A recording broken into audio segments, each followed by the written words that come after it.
बिस्मिल्लाहिर्रहमानिर्रहीम। अस्सलाम वालेकुम students, I hope you are doing well. आज का जो हमारा टॉपिक है वो है human nervous system.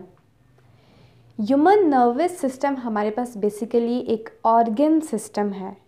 Organ system हमने पहले भी डिस्कस किया है कि ऑर्गन सिस्टम ऐसा सिस्टम होता है जिसमें डिफरेंट ऑर्गन्स जो हैं वो कोऑर्डिनेशन में वर्क करते हैं और अपना अपना फंक्शन परफॉर्म करते हैं।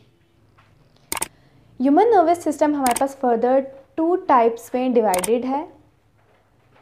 फर्स्ट पार्ट को हम कहेंगे नर्वस सिस्टम के central nervous system and second part is peripheral nervous system. Central nervous system हमारा फर्दर डिवाइडेड है into brain and spinal cord, जबकि पेरिफेरल नर्वस सिस्टम में हमारे पास सारी की सारी नर्व्स आ जाएंगी।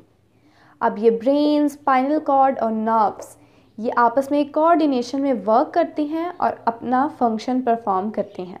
यानी कि हमारे पास कोई भी मैसेज है जो हमारी बॉडी से ब्रेन तक पहुंचाना हो तो ये नर्व्स पहुंचाएंगे और फिर ब्रेन उसको इंटरप्रेट करेगा उस इंफॉर्मेशन को, और दोबारा उसको जो है वो हमारे इफ़ेक्टर्स जिन्होंने रिस्पॉन्स शो करना है, फॉर एग्ज़ाम्पल हमारे muscles as a factor act करते हैं, glands as a factors act करते हैं, उन तक पहुंचाना सारी इन्फॉर्मेशन को।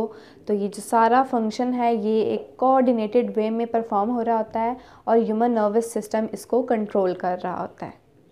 और ये जितने भी पार्ट्स हैं हमारे पास, ब्रेन, स्पाइनल कॉर्ड, नर्व्स, यानी कि ह्यूमन नर्वस सिस्टम, ये हमारे पास न्यूरॉन्स से मिलके बना है।